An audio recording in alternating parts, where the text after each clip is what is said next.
Rose and Maggie and Olivia. They're gonna come later. Okay, cool. I'm so bored. You know what would be really cool? What? If we could change it to somebody else for the day. I have just the thing. Okay, Madison, you ready? Yep.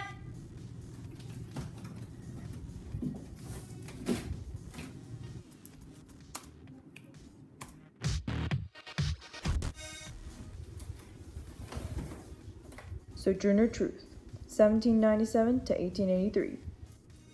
Okay, Steph.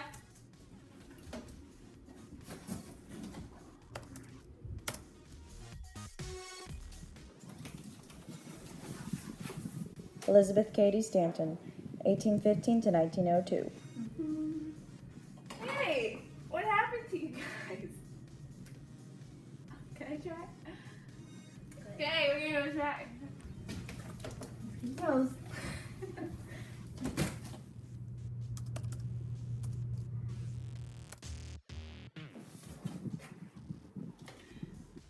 Lucy Stone, 1818 to 1893. What's that? I don't know. I'm gonna try it out. Okay.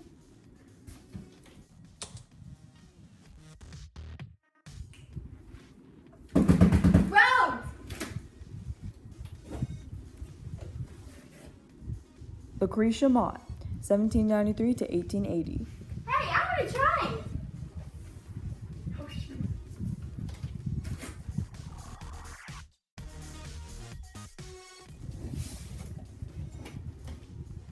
Amelia Bloomer, 1818 to 1894.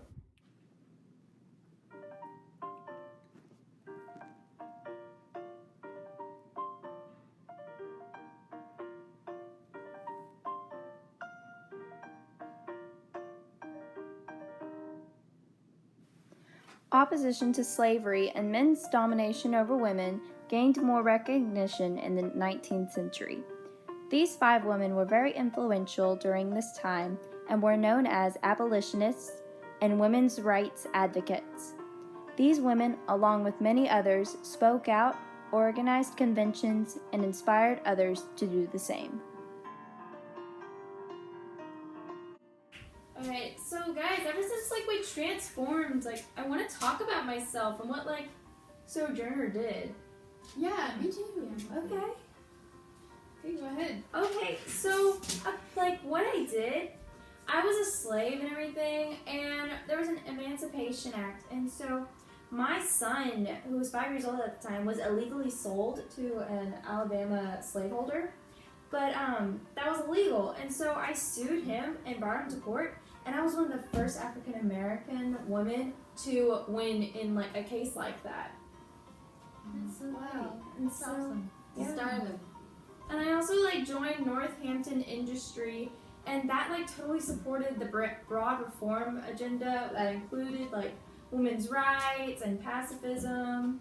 And I was totally devoted to Methodism. I loved God and everything. And I even changed my name for God because I used to be called Isabella Baumfree, but I changed my name because Sojourner means to follow God and a citizen of heaven and everything.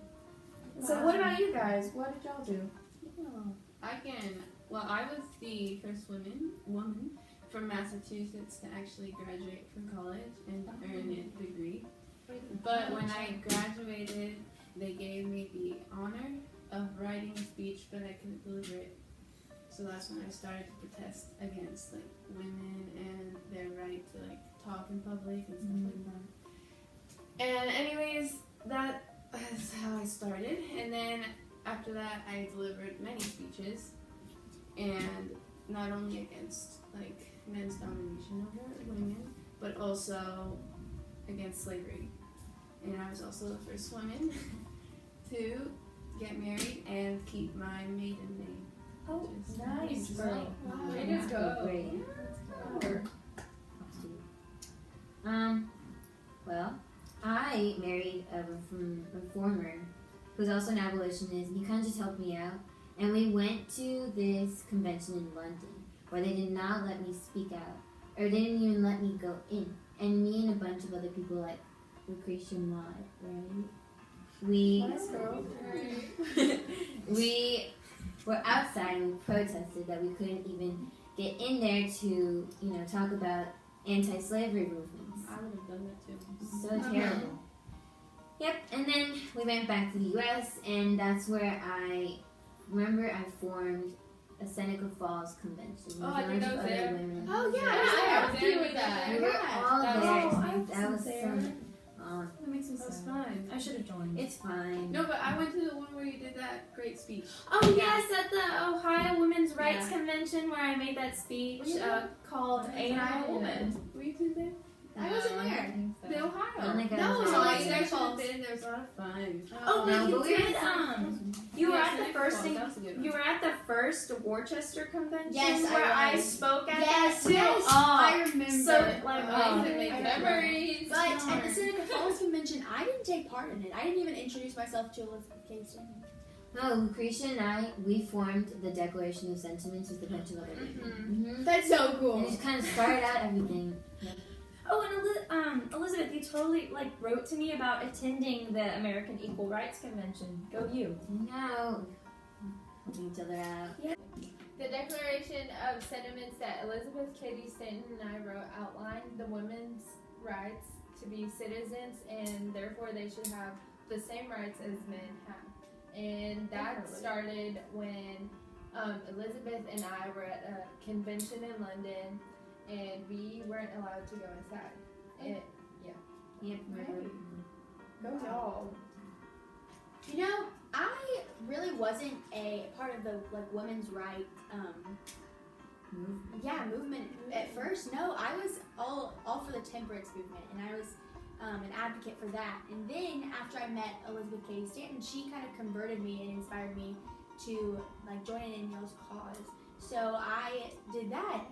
But then once I realized that women had so many household duties, and the dress for this time was Very yeah, it was so uncomfortable. Corsets, Oh my caused gosh. diseases, and I was like, this is not right. And I actually did not initiate it, but I did copy a woman who wore pants under her skirt. So that's where my name became associated with bloomers, pants under the big skirts that you wear. So nice. yeah, That helps out. fashion. Absolutely. Well, another thing that y'all didn't know about me, or maybe you did, but I was friends with Susan B. Anthony, the famous one. Yeah. Everyone knows about. Oh my Yeah. gosh, Yeah. love her. Yeah, we did everything together. We even formed a newspaper called The Revolution. Yeah, and we just kind of worked together our entire lives, and it was really fun.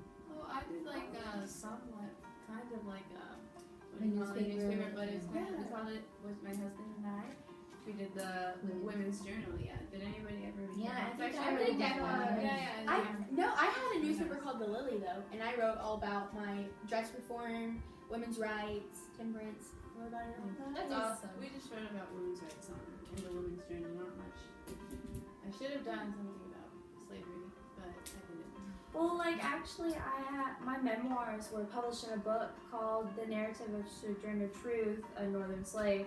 And I couldn't read or write, so technically I dictated everything to my friend, Olive Gilbert, and and William Lloyd Garrison wrote the book's preface, and so they really helped me out, and I'm very grateful to them. And Yeah, so you told them I told them this is what happened, and they wrote it all down. I was grateful for them. That's very awesome. grateful. I started women's abolitionist societies because I was very horrified of slavery when I was young, and some abolitionist societies did not allow women, so I started the women's abolitionist movement, and yeah, that's where everything was. Yeah, way to go, girl. I don't know much about you. I mean, I sheltered runaway slaves in my house, along with my husband, because we were both against slave-made products, and he was also pro women's rights. He believed that everything should be equal. Everyone should be equal. Yeah, I sought for political equality for all women, and I chastised the abolitionist community for failing to seek civil rights for black women as well as men. And so I was just really trying to fight for everything. It's very. I have noticed numerous unfair treatments within our society, and I think that's just wrong. And as a Quaker woman, I was allowed to preach, and in fact, I was a minister in my church. And since I was a pacifist, I refused any violence, and so I fought through preaching against slavery, and I was pro women's rights. Nice. Yeah. Wow, I'm so glad you got to preach, because I know that at this time period, public speaking for women wasn't really likely. That's why I started my newspaper, The Lily, because I believe the best way for women to speak out about their beliefs was in writing. Through writing. Yeah, but even with writing, like I was traveling around with the abolitionists, and I spoke about abolitionism and feminism. I was like really trying to get the word out that women should get the same rights as men. Yeah. Well, whenever I gave speeches and stuff, I also toured around the country to do it, and most of the time, the crowds, the audience were very disrespectful I'm very sorry. and they would, even though they were very rude and said mean comments or did other mean things while I was talking, I still kept talking, and I'm sure many women did during that time.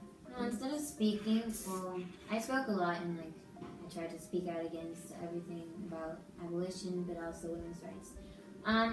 We, Susan B. Anthony and I and 2 other women, wrote the history of women's suffrage, and that kind of just explained all about how we got to the women's suffrage in the end, Yeah.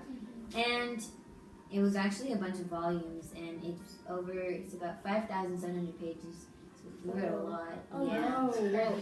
That is true. And we formed the National Woman Suffrage Association, and it kind of we were against the 15th Amendment because that would allow for black men to vote, and that's even more men voting, and we were all about just women, so we were just really mad about that. Yeah. And so that was the National Women's Suffrage Association, and that helped form. Oh, it helped form the American Women's Suffrage Association, which I was a part of, and I helped create that too. And So I think we can all agree that we all work to make a change in the lives of women around the world, and equal with be men. equal with men. They fought for equality. That's right. Yeah, I know for me, I was a member of the temperance movement, and then I became interested in dress reform. Yes. What about you all? Oh, well, I was involved with abolition movements, temperance, and also women's rights. Yeah, me too. Women's rights and abolition. Yeah, I just didn't like slavery, and I didn't like men. Women are inferior. Yeah. For me being previously a slave, I escaped before the Emancipation Act, but still I was a slave and I was not for it whatsoever. And I really thought that women should have equal rights as men, and also African Americans, that includes all of them, should have equal rights as white men as well. Yeah, I was an abolitionist because just the thought of using intense human labor is very horrifying, and we should totally be against that. And women and men should have the same rights. Absolutely. Well, it was really good all talking to y'all. Yeah, it was nice meeting you. And See you all in the next convention. Absolutely. Great convention. I like that. Now I'm kind of stuffy in this dress, so I think I'm gonna transform back. Yeah.